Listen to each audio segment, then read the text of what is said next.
monsieur le ministre maa ngi lay siyaar bu baax a baax ñun nag depuis le président Macky Sall waxee ni le 21 novembre 2021 la waxoon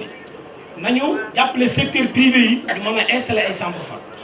ba ñu ko waxee ñun dañoo jóg dem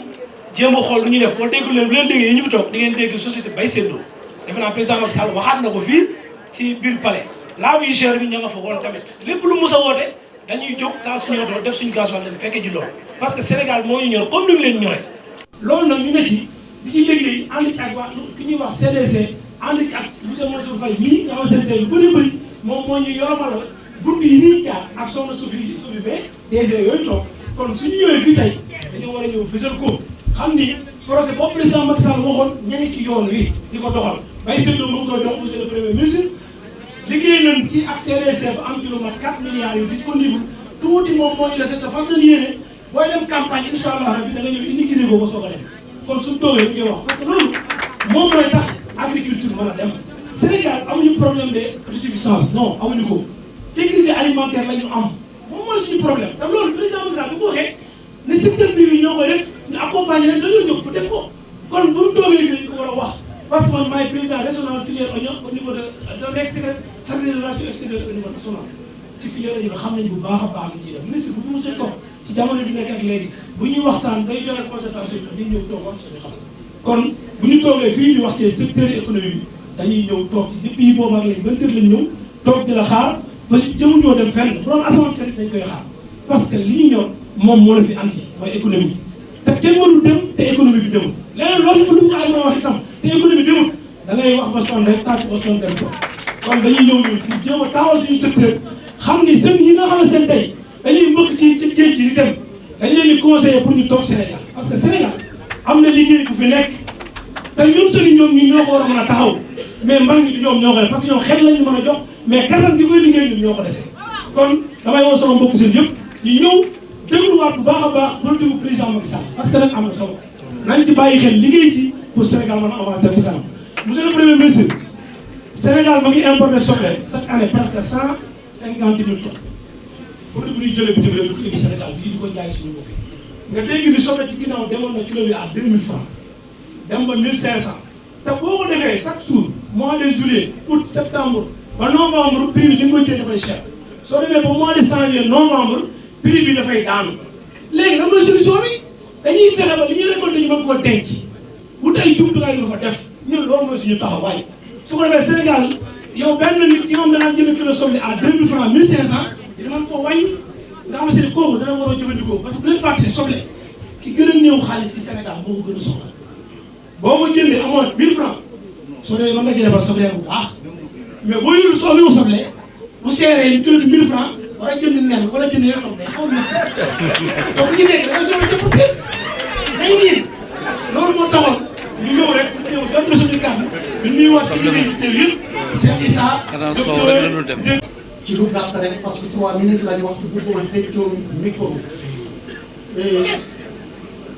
2017 ba julli gi dee président daa dégagé 1 milliard jox ko ñi deele woon ñu séddoo kenn ne ci ñoom peut-être tabaxaat chef terrain te loolu musul am Rance le doy dafa dégagé 6 milliards ñu clôturé dégg ñu joxe tey bi loolu musul am budget ministère de l'élevage pour vaccination 300 millions la ko président fekk mu indi ko ci 1 milliard boobu ñu yem ci loolu rek secteur élevage nag monsieur le premier ministre dafa doy waar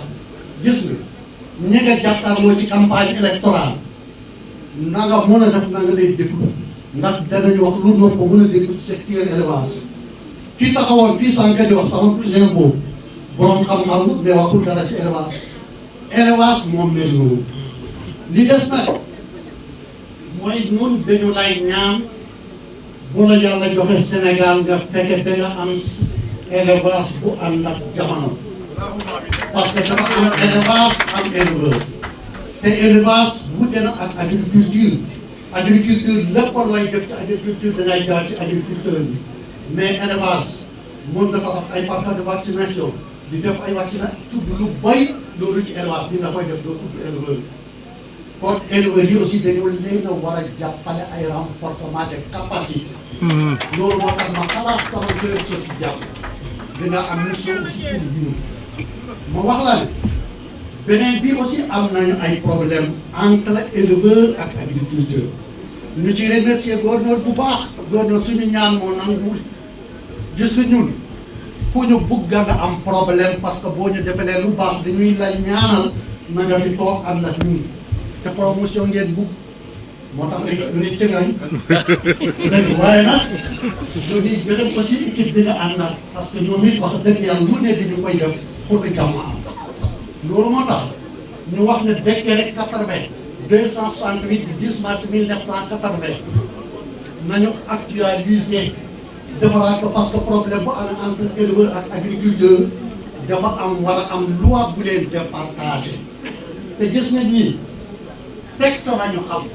boo leen jëppalee texte rek ñu am jàmm te mënuñu dox ci ay yoo xamante ni defal ni wala ay arrangement ma leen di gërëm ma daanale na ci sant waa Thiès yi ma fi bokkal waaye ma gërëm Cheikh Oumar Anne ñaata kii Kajoor la nekk Ndioum moo fi ñëw bay président de la république di fi ñëw lokkati ni ñun ñëpp ku ñu fàtte woon ku meroon ak ku enclavé woon mu def alalam jàppale léegi mu ne leen politique ma fi wutuma fi mairie wutuma fi dara mais dañoo bëgg ngeen ànd ak responsable yi fi nekk ngeen jàppale Macky Sall ñoo tey suñu dund lañu bu merci.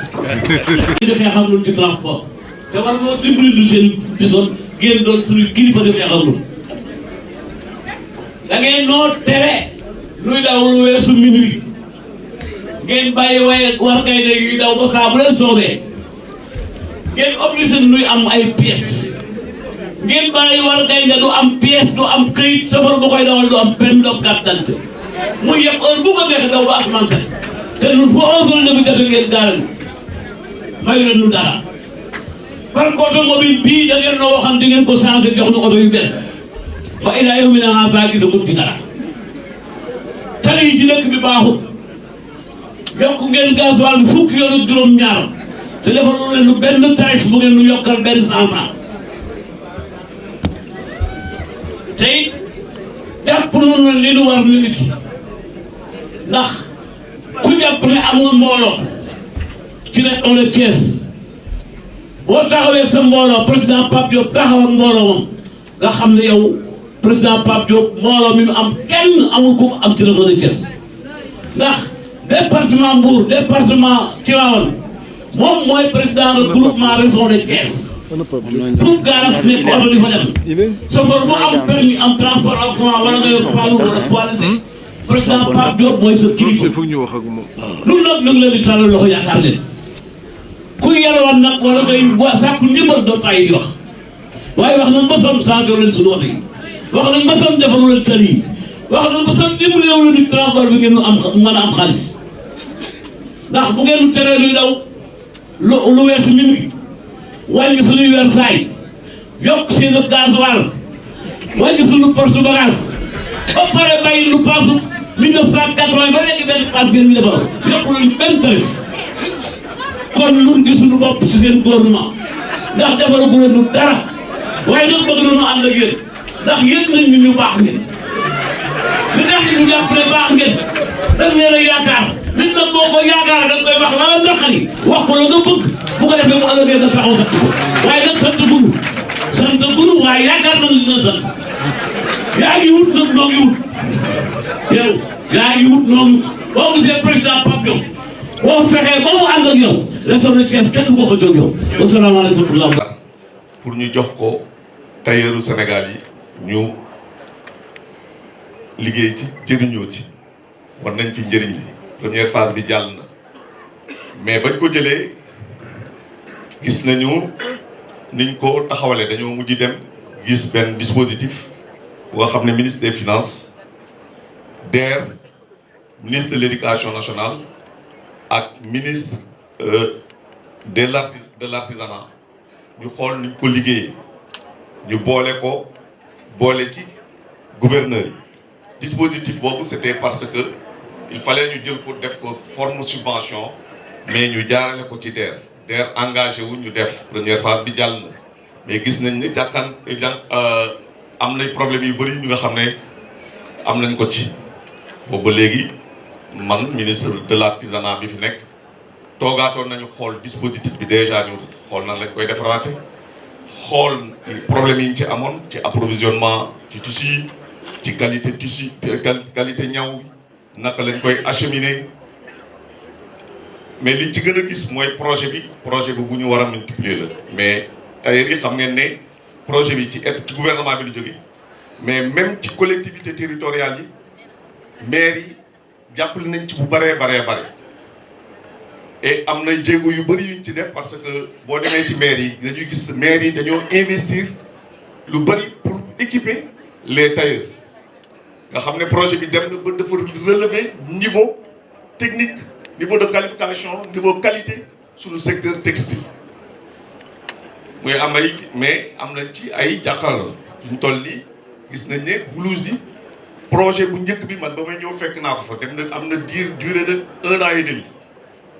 laa fi ñu toll nii ñun def nañu réunion yëpp jàpp nañu dispositif bi lancer projet bi mooy des bu ñu koy lancer nag loolu ñu ngi ciy wax ak ministre des finances bi nga xam ne nee na fii ak weer wii di ñëw dina joxe moyens yu nga xam ne ñu lancer procédure loolu donc moo des monsieur le premier ministre.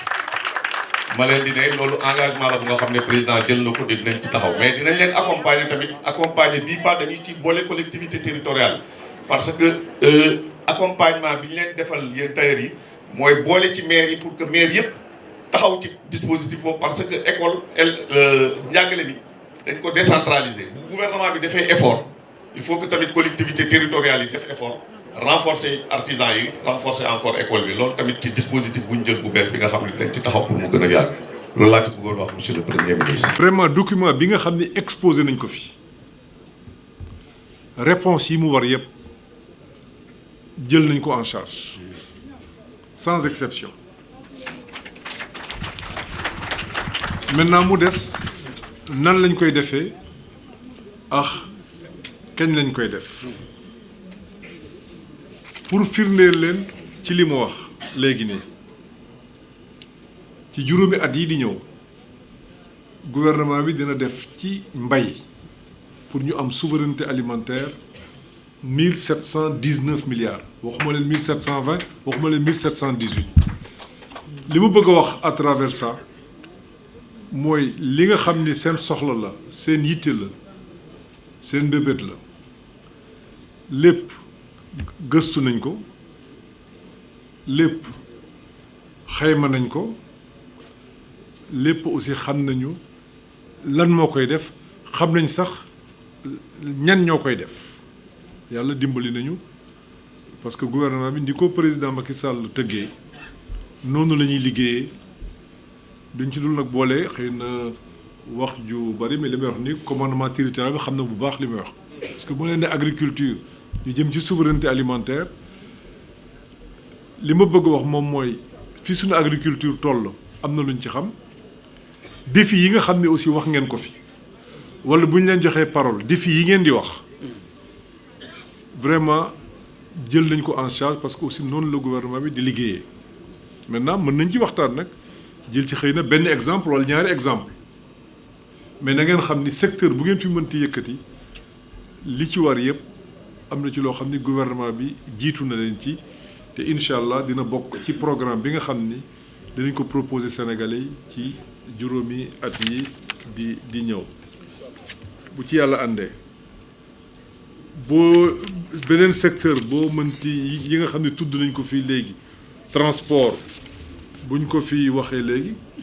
li ci gouvernement bëgg a def c'est 4545 milliards ci juróomi at yi incha allah ci fan yi di ñëw alal ji dinañ ko uti am nañu yaakaar ni liñ ko defee na mu daan demee dana demee noonu ndax it lépp loo xam ni président wax na ko fi def na ko li ci ëpp incha allah am nañ yéene it la nga xam ni dinañ ko uti kon monsieur le gouverneur mën nañu jox acteurs yi mais peut-être ñu jël ci filière bu nekk un représentant ou deux mais li tax ma jéem a anticiper nii c'est pour vous dire que am na li ngeen wax yépp yu ci bari jël nañ ko en charge maintenant dinaa leen organiser aussi beneen affaire avec les ministres qui sont là et ça c'est extrêmement important pour que aussi ñoom ñu mën a dugg en profondeur ci préoccupation yi ngeen am yépp par exemple bu ñu nee infrastructure le ministre des infrastructures qui est là mën na leen limal projet yi benn par benn wax leen ci la nga xam ni dina concerner région de Thiès bu ma gisee sama xarit bi toujours damay maa ngi koy wax ministre bi barki démb tali bi moom incha allah danañ ko tàmbali. am na nag yeneen mesure yoo xam ne ñu ngi koy jël nañ ko pour meew mi parce que ñu ngi jënd ay nag yoo xam ne ñu ngi jóge bitim réew te seen production di bari ñu ngi jënd ay nag yoo xam ne ñu ngi jóge bitim réew nga xam ne bu leen booleeg suñuy nag ci wàllu ndawal wala wàllu der dinañ ci am lu am solo programme boobu yooyu yëpp dinañ ko poursuivre déjà am na ci loo xam ne mi ngi ci budget bii di ñëw 2024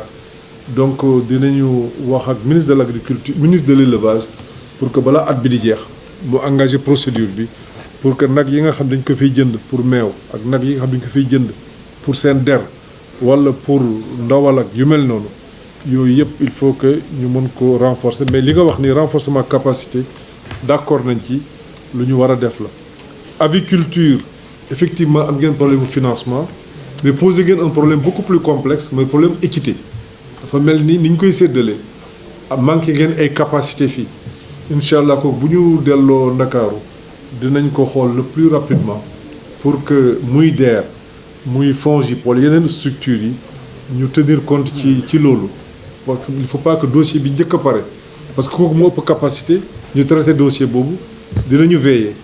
ni ñu koy defee ci saa su ne pour que mu gën a tas ci réew mi du Thiès rek peut-être yéen bu ngeen ko posé fii ci Thiès xëy na am na Louga am na feneen kooku aussi dinañ ko xool bu baax a baax. interdiction importation ginaar yi kooku foog ñu seet ko parce que dañ ko interdire kon fi mu nekk nii warut a am kon bu amee am na loo xam ni bu amee ba ngeen mën ko seetlu di ko gis ci marché yi am na loo xam ni doxul kon kooku foog ñu xool ko incha allah dinaa xool ak ministre des finances notamment direction générale des douanes mais aussi les services vétérinaires ñu xool lii parce que lu ñu war a lu ñuy tere moom dañ ko tere bu ñu ko ubbee ñu ubbi ko mais bu ñu ko teree moom dañ ko tere. toujours ci aviculture wax nga problème mu laboratoire dëgg la ndax buy yàqu moom ni mu yàqu dafay gaaw kon ñu am fi laboratoire dina baax loolu nag lu ñuy gëstu la du woon lu ñu préparé bi ñuy ñëw mais dinañ ko gëstu bu baax a baax a baax. pêche tout tontu naa ci léegi pêche dañ ci war a waxtaan parce que dafay bari na amoon nañ fi ay incidents yoo xam ne yéen suñu njaboot daje seen biir di am ay jafe-jafe muy waa Guet Ndar ak waa Kayar te loolu li muy am yéen dina bari na ci géej gi xëy na bi mujjee am dafa am fi mu toll waaye souvent dafay am ci pêche bi aussi dinañ ci dégg ay jàmbat yu bari donte gouvernement bi jël na ci ay mesures yu bari bari kon loolu dafa laaj ñu toog waxtaan. et keroog bi ma demee Ndar proposé na waa Guet Ndar ñëw seen biir ñu toog biir Guet Ndar waxtaanee napp gi mais xam naa ne bu ñuy dem sax mën nañu yóbbaale ñenn ci waa Kayar ak waa Mboro comme ça ñun ñëpp ñu toog en famille waxtaan xool un peu problème mu napp gi en tout cas ñoom compréhension bi ñu ci am ak ñun li ñuy def pour ñu gën a mën a waxtaan pour trouver ci ay solution commerce aussi wax ngeen problème mu marché central marché du poisson ko naa fa dem suba wala gannaaw suba en tout cas mu ngi ci sunu programme xam naa ne yenn tontu yi foofu lañ ko mën defee bu ñu demee ba gis fa marché bi toll ak na mu mel ak la nga xam ne def nañ ko fa ak lañ fa war a dolli. gouvernement bi nag am na programme de modernisation des marchés ça c'est un programme global kooku du Thiès rek am na yu ñu commencé notamment bi ñu fi amee ay accident ci yenn marché yi moo xam Diourbel la moo xam Kaolack la moo xam Ziguinchor la effectivement dinañ ci boole Thiès ndax Thiès da cee war a bokk. dimbali jigéen ñiy commerce booy xam naa ne jigéen ñiy commerce yow la ñu war a dimbali du doon jigéenu Thiès rek kooku moom foog ñu seet ko xam naa ne dinaa dajeeg yéen ñu gën a waxtaan parce que yenn saa yi ni ngeen ñuy poser problème bi ak ñun gis-gis wala yëg-yëg yi ñu ciy am mën na wute tuuti kon lii baax mooy ñu toog waxtaan lu yàgg ñu boole leen ak ministre du commerce boole leen ak techniciens yi ñu xool kooku nuñ koy saafara financement moom effectivement def nañ ci lu bari waaye des na mais kooku li ko waral mooy ni suñu économie bindoo ndax économie bi secteur informel daf ci ëpp doole moo ci ëpp en nombre moo ci ëpp ci même li muy dugal ci daanaka ci réew mi kon boo amee économie bu informel donc problème de financement par rapport ak structure classique yi dafay jafe ndax tey mën nga am sax ay milliards situés dans l'informel boo demee ci banque bi xamul la di nga gis koo xam ne amul lu day noonu il est formel bu demee ci banque bi xam na ko moo taxoon ñu amoon ay structure ay yu mel ni ay DER FONGIP di dimbali commerçant yi ak ñeneen ñu mel ni ñoom ñi nga xam ne ñu ngi dans le secteur informel mais il faut qu'on renforce les capacités de la DER et les moyens de la DER def nañ ci lu bari mais doyul donc doyul moom dañuy nangu ne lu doyul jéem a yokk ndax vous le méritez amplement transport tontu nañ ci am na nag programme spécial de modernisation boo xam ne effectivement dinañ ko lancer ndax infrastructure dafa bees donc li ñuy gën a dimbali mooy am aussi ay oto yu mucc ayib ci fànn yëpp moo xam ay taxi la moo xam ay transport en commun yu comme ay car bus Tata yi moo xam camion yi moo xam car yu mag yi ay caru 60 places yi foog mu doon ay oto yu mucc ayib maintenant ñu veiller ci sécurité routière parce que aussi dëgg la mën na am ay contraintes yu muy posé waaye nag dafa amul loo xam ne moom jar na bakkan waaw lu ñu mënti am nag moom sàmm bakkanu askan wi sàmm bakkanu nit ñi moom daf koy daal di jar mais lu ñu war a waxtaan ak transporteurs yi la pour toujours ñu xool lu ñu leen di gunge ndax it ñoom li ñuy liggéey dañu am njëriñ ci réew mi am njëriñ ci askan te it ñu nangu ko kon war nañu jàppalante bu baax a baax a baax kon dégg nañ li ngeen wax yépp incha allah dinañ leen ci gën a jàppale wax ngeen problème mu couverture maladie universelle loolu jaadu na mais kooku foog ñu dajeek yéen xool mécanisme bi ni ñu koy defee waaw kooku foog ñu jaadu na parce que li nga xam ne bëgg nañ ko ci réew mi mooy koo xam ne da nga feebar nga mën a faju ji mais faju bi am couverture da ciy daal di baax. mine ak géologie li ngeen wax fii effectivement dana wax ministre des mines mu recevoir leen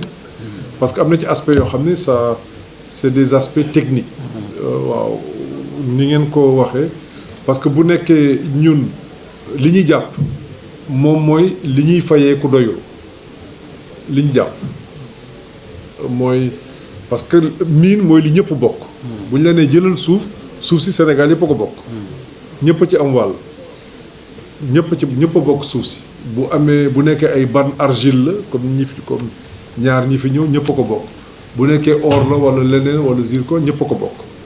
kon bu nekkee redevance bi da ngeen jàpp ni dafa ëpp te ñun ñu doon xalaat ni redevance bi dafa tuuti ba pare ngeen am problème de financement foog ñu xool secteur bi waaw yomb na lool nag ne woy ñu ngi jubli ci campagne dinañu wàññi redevance yi après ñun loolu bëgguñu mu doon loo xam day dox suñu diggante li ñu bëgg moom mooy dinañ leen booleeg ministre des mines ñu xoolaat économie secteur bi au moins yéen ci segment bi ngeen nekk mooy carrière yi nga xam ni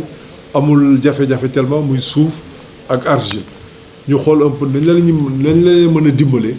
pour que yéen aussi ngeen gën mën di employer xale yi notamment ci zone yi nga xam ni foofu ngeen di extraire suuf si parce que souvent boo jëlee suuf dana am loo yàq toujours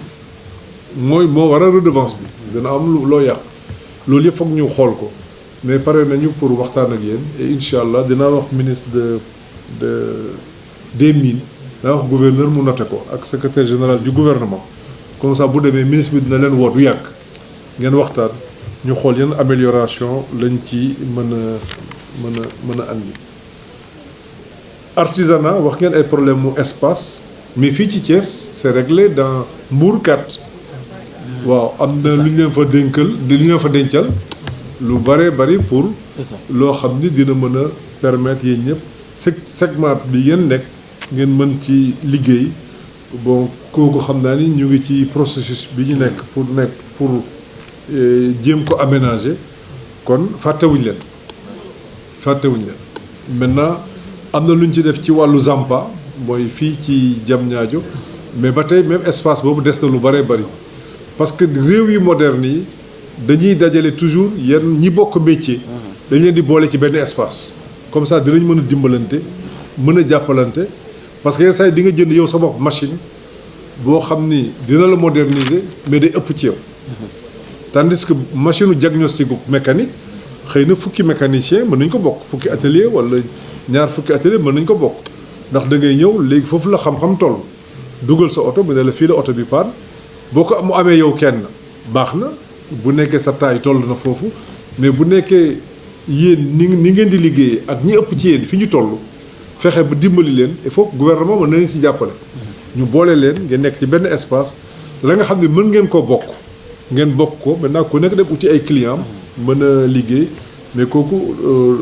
aussi bien pour mécanique métier wu oto yi d'accord mais même yeneen métiers yi peut-être demain nañu ko def pour cuir mën nañu ko def pour ñi nga xam ne dañuy yatt et cetera. Tout ce qui est artisanat je pense qu'il est bon ñu boole leen par ci ay segment yu mel noonu te dinañ ko essayer fii ci Mbour 4. Les femmes transformatrices li nga wax noté naa ko formation financement formalisation waaw triptyque boobu moom jekk na lool ko moom incha allah formation moom lu baax la looy mënti liggéey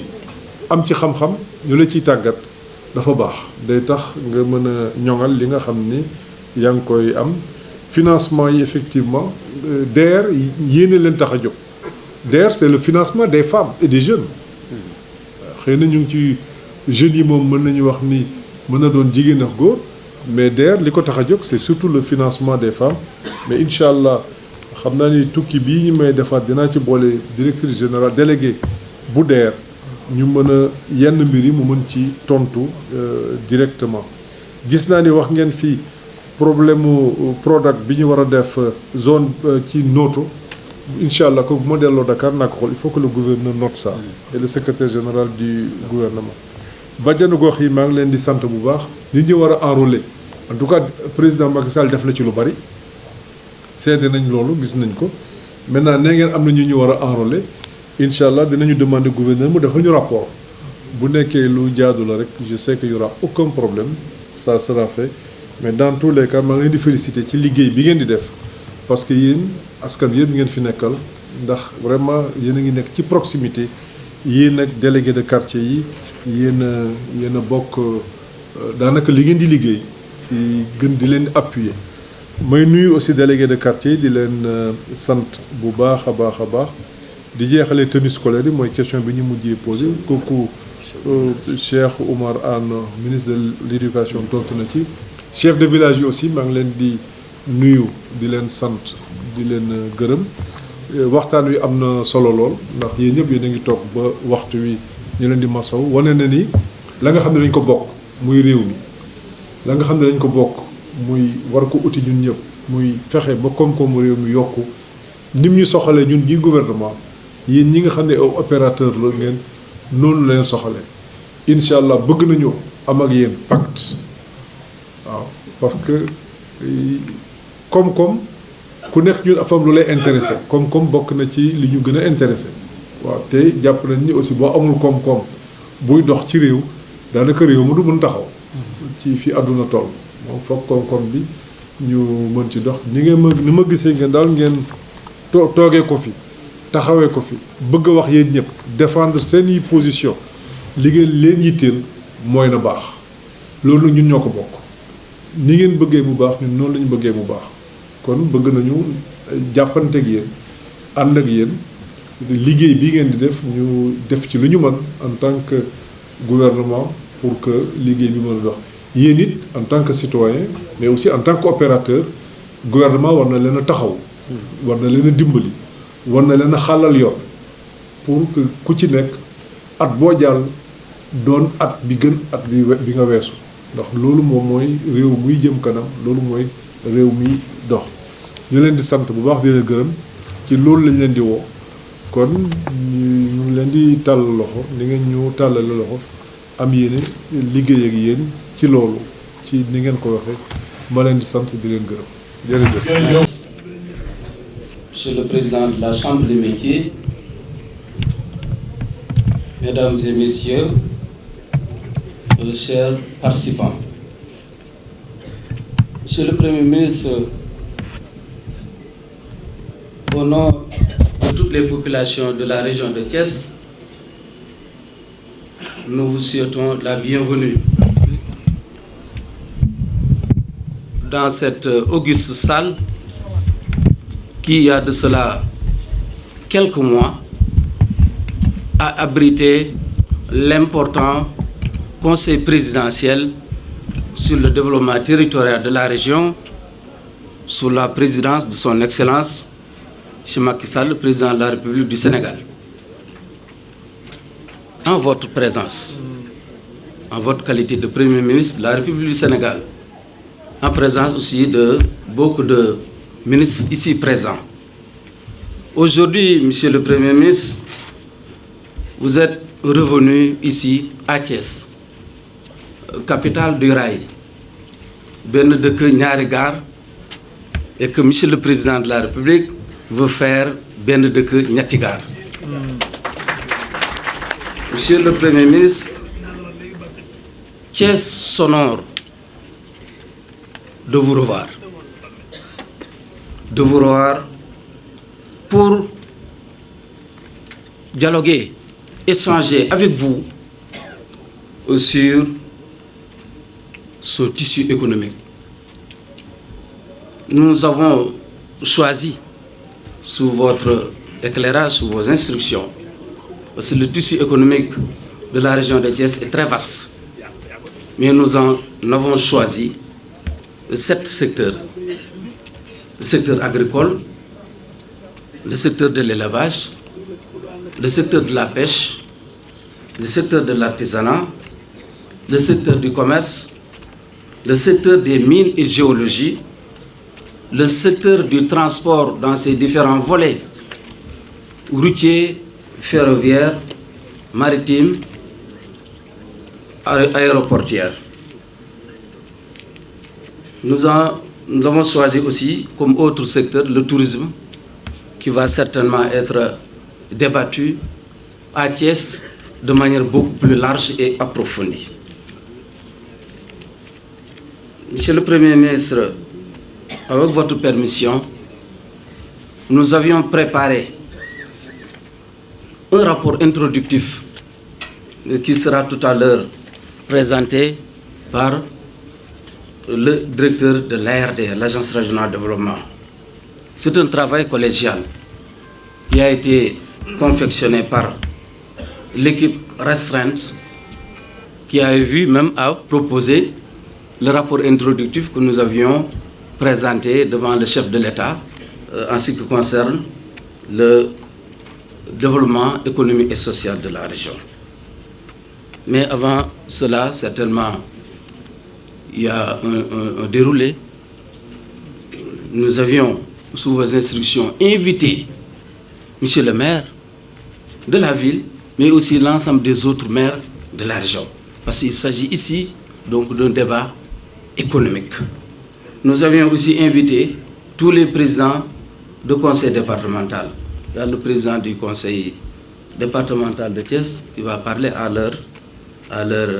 nom. Nous avions aussi invité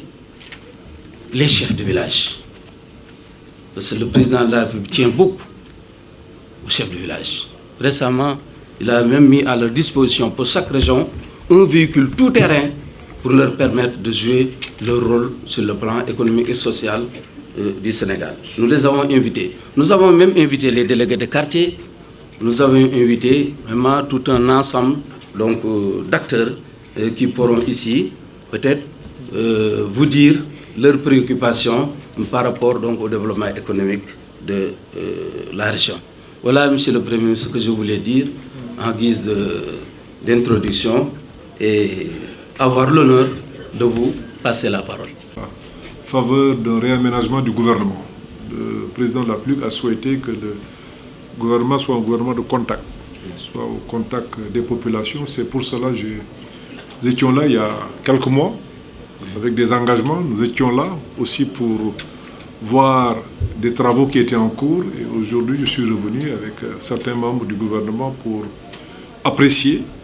mais aussi vous écouter, échanger avec vous. Donc cela est extrêmement important.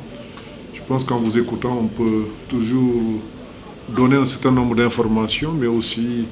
pouvoir apporter des solutions assez rapides à certaines préoccupations qui certainement sont remontées au niveau central. Mais je pense qu'il est souhaitable de pouvoir échanger avec vous directement et de vous écouter. Donc je ne vais pas serai dans une posture d'écoute pour ne pas influencer les uns et les autres. Je préfère vous rendre la parole et peut-être me réserver la conclusion au regard un peu des... que nous sommes dans la région. Peut-être on pourrait du côté de Mbour approfondir les questions relatives à la pêche et au tourisme. Encore que on peut en parler ici, hein. Il n'y a pas de problème. Hein. C'est uniquement pour pouvoir aller au fond des choses. Bon, maintenant, voilà, je vous rends la parole et je suis dans une posture d'écoute et d'apporter des éléments de réponse avec naturellement les membres du gouvernement. Monsieur le ministre, bienvenue dans la cité du Rail. Au nom du maire de la ville, au nom du bureau municipal, au nom du conseil municipal, nous vous souhaitons la bienvenue dans la cité du Rail. Nous vous souhaitons également un bon séjour dans la nouvelle cité du Rail. Cette cité qui nous tient tant à cœur. Cette ville que nous aimons tant. Cette ville à qui le président de la République a fait l'honneur de faire renaître les chemins de fer. Nous lui remercions pour ce geste historique et symbolique. Adressez-lui nos salutations les plus chaleureuses, mais également nos remerciements appuyés.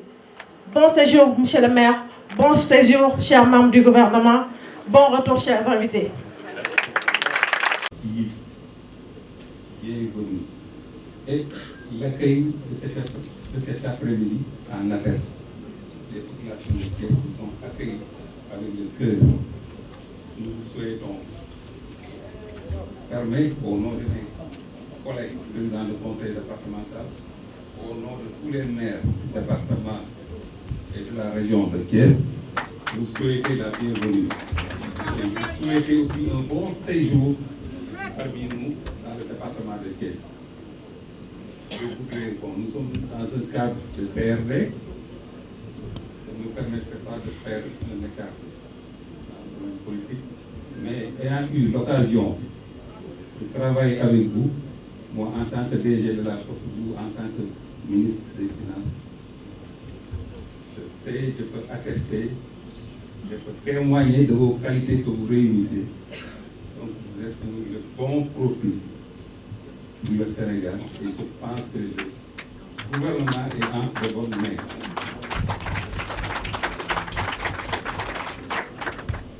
Je peux terminer mes propos par une prière que je vais adresser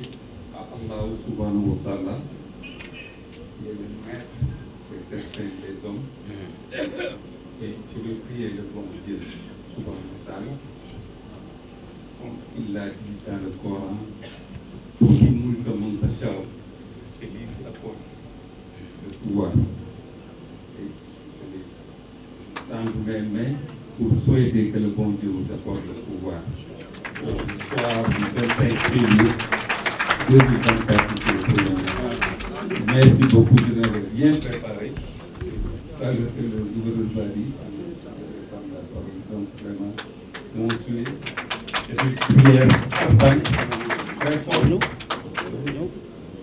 pour que Allah subhanahu wa ta'ala nous mette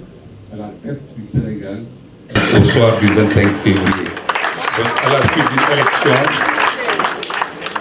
dès le premier tour, Inch'Allah. Donc je remercie l'assistante. Merci beaucoup.